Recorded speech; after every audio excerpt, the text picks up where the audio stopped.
Ladies and gentlemen, we invite you watching this new broadcast on the Essential Television channel of Đồng Nai Province. Recently, the Provincial School of Politics, Wang Minh-Cường, Deputy Secretary of Đồng Nai Provincial Party Committee and head of the Provincial National Assembly delegation, delivered a lecture on topic Situational Handling Skills at the Grassroots Level for the 2024 training class and at updating knowledge for the key grassroots officials. According to Wang Minh-Cường, Deputy Secretary of the Provincial Party Committee and head of the Đồng Nai's National Assembly delegation, the world is undergoing complex developments with multifaceted impacts on domestic affairs. Therefore, officials must be well equipped with knowledge of the party's policies, guidelines, and laws to address arising situations effectively. As party committees prepare for the 2025-2030 term congresses, local officials must anticipate potential scenarios and develop appropriate solutions, particularly in areas like personnel management and public grievances. An effective approach requires officials to lead by example in ethics and conduct. Problem solving must be transparent, use a comprehensive range of measures, and balance the interests of all parties involved.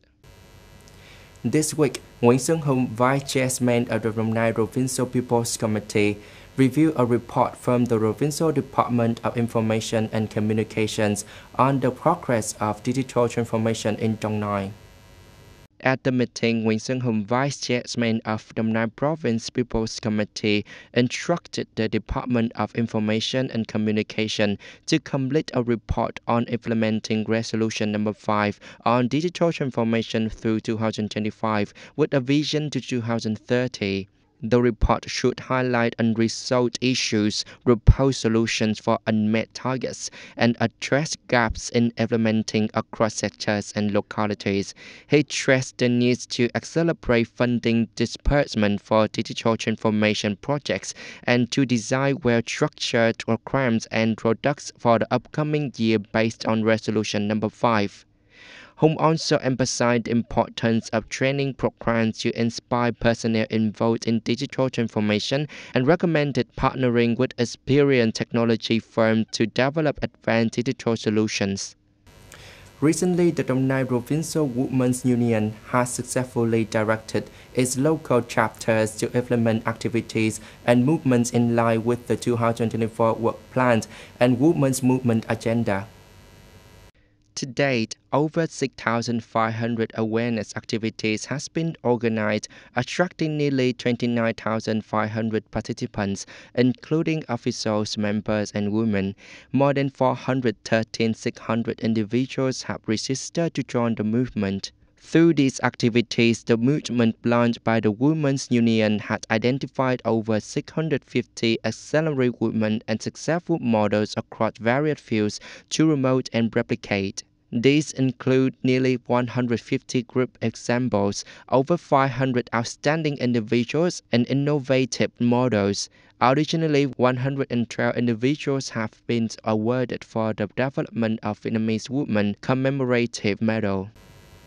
Reuters reported on November 16 that Brazil has deployed troops, armored vehicles, and naval ships to enhance security ahead of the G20 summit scheduled for November 18 to 19 at the Museum of Modern Art in Rio de Janeiro Bay.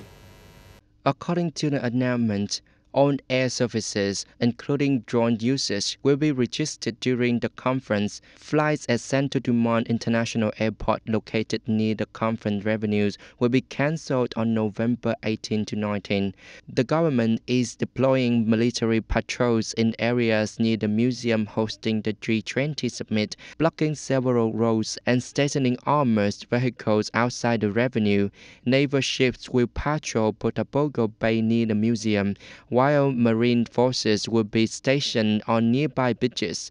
Additionally, federal police has conducted pump sweeps at the museum and deployed snipers around the revenue to safeguard world leaders. The Brazilian government has authorized the military to detain any suspects during the conference.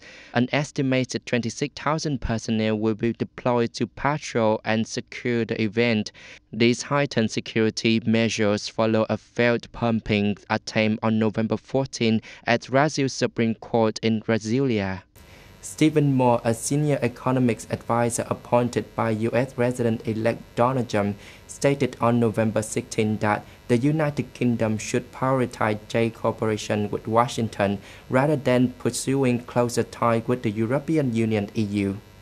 In an interview with the BBC, Stephen Moore stated that the US might limit progress toward a free trade agreement with the UK if its government prioritized economic ties with the EU over those with Washington. Moore suggested that the UK is caught between the two economic models, those of the EU and the US, but would fare better by aligning with the US free market approach. On November 14, Bank of England Governor Andrew Bailey urged the UK government to restore relations with the EU, while the government has ruled out joining the EU single market or customs unions. Prime Minister Keir Starmer has expressed a desire to improve trade and diplomatic ties with the bloc. Similarly, Finance Minister Rachel Reeves has echoed this sentiment while emphasizing a commitment to strengthening trade relations with the Trump administration. Thank you for watching the English News broadcast on Dong Nai Province Essential Television Channel. Goodbye and see you next time.